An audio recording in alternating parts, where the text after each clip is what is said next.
And we're back to learning CapCut. Let me show you how to add a blink transition to your footage. We've got two clips here.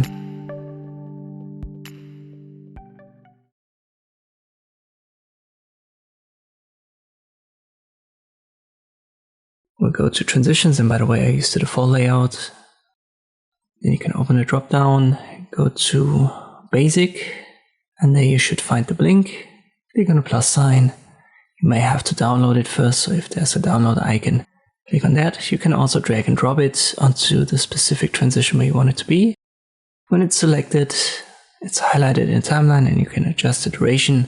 In this case, it still looks good, even if I crank it up fully to 2.1 seconds, but also the faster durations, they work.